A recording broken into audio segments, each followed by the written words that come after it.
Bonjour et bienvenue dans BlablaPod, le podcast au son pourri.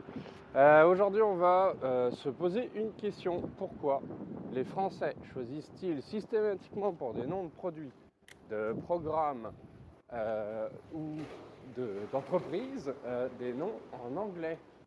Alors la première question qu'il faut se poser, c'est est-ce que c'est vrai?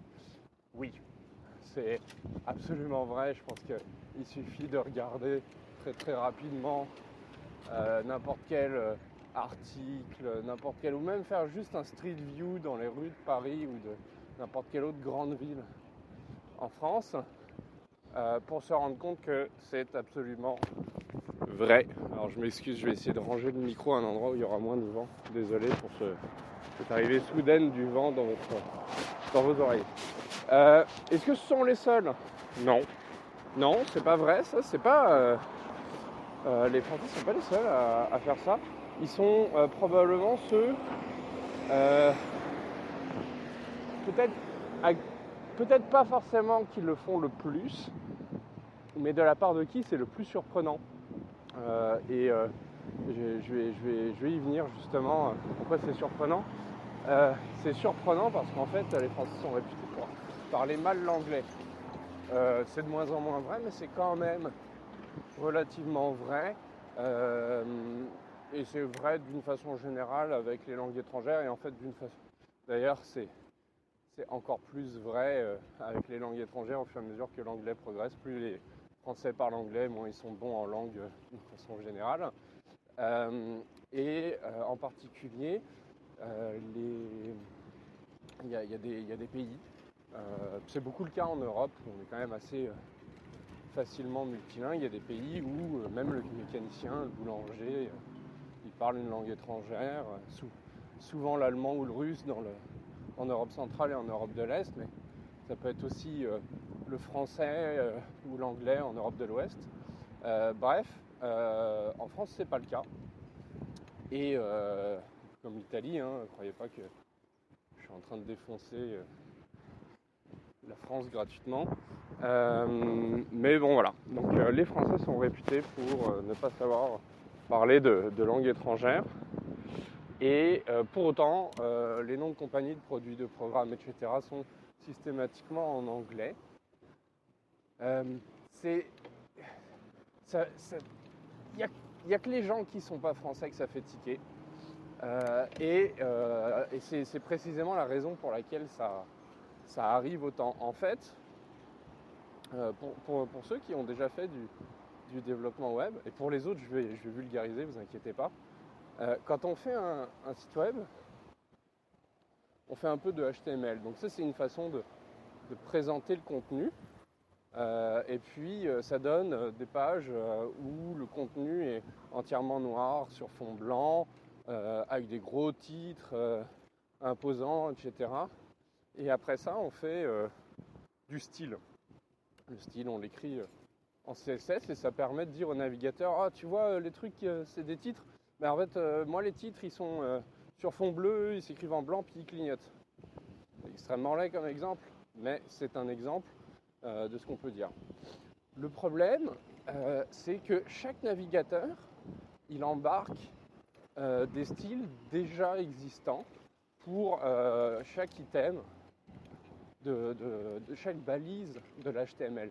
Le navigateur, il a finalement une connotation pour chaque type de contenu. Donc quand vous écrivez un paragraphe, selon que ce paragraphe est lu avec Chrome, avec Opera, avec Safari ou Internet Explorer, son style, son apparence sera différente parce que le navigateur il connote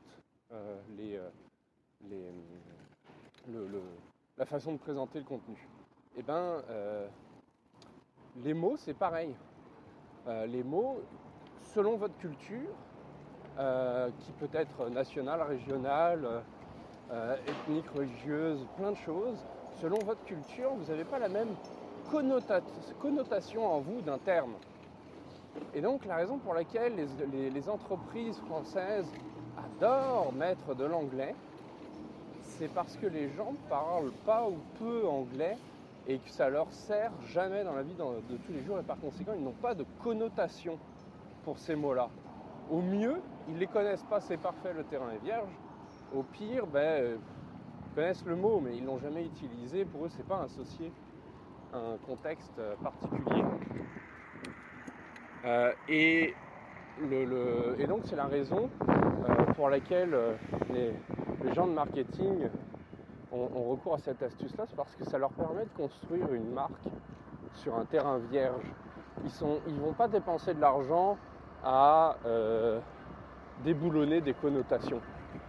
Ils vont dépenser de l'argent à construire une identité, une marque, ce genre de choses. Donc voilà, c'est la raison pour laquelle en France il y a tellement de... Alors, je m'excuse pour le bruit, je passe à côté d'un train. Mais si que les trains ça fait du bruit.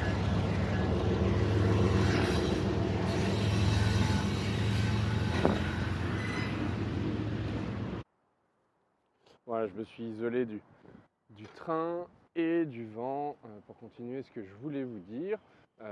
Donc c'est l'absence de connotation que viennent chercher les marketeurs en anglais. Quel est le rapport donc avec le développement web dont j'ai donné l'exemple tantôt? Eh bien tout simplement en développement web on fait la même chose. Quand on donne une feuille de style au navigateur, souvent, ce que les bons intégrateurs web font, c'est qu'ils demandent au navigateur d'oublier tous ces préjugés, j'allais dire, toutes ces connotations, et ils commencent par une feuille de style en disant, voilà, les titres, il n'y en a pas de style, ça n'a pas une taille particulière, ça n'a pas une couleur particulière, c'est rien, c'est vierge, et après ils redéfinissent le titre. Et ça permet d'éviter d'avoir des différences de présentation en fonction des navigateurs. Voilà, c'est l'idée de l'usage que les Français font de l'anglais. Et donc la raison pour laquelle il y a autant de noms de compagnies, etc. en anglais en France, c'est parce que les gens ne parlent pas anglais. Tantôt je vous ai dit que c'est quand même pas les seuls qui le font là. Je pense notamment aux Allemands.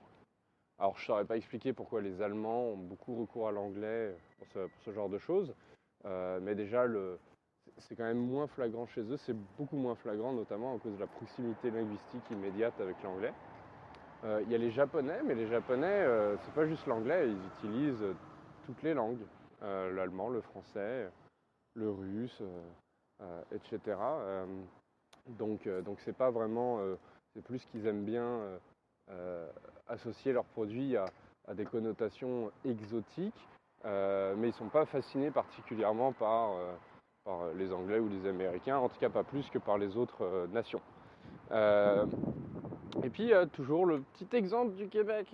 Alors qu'est-ce qui se passe au Québec? Et bien, au Québec on a les deux écoles, on a les gens qui considèrent que ta compagnie elle fait quelque chose, ton produit fait quelque chose, nomme-le dans la langue que les gens comprennent.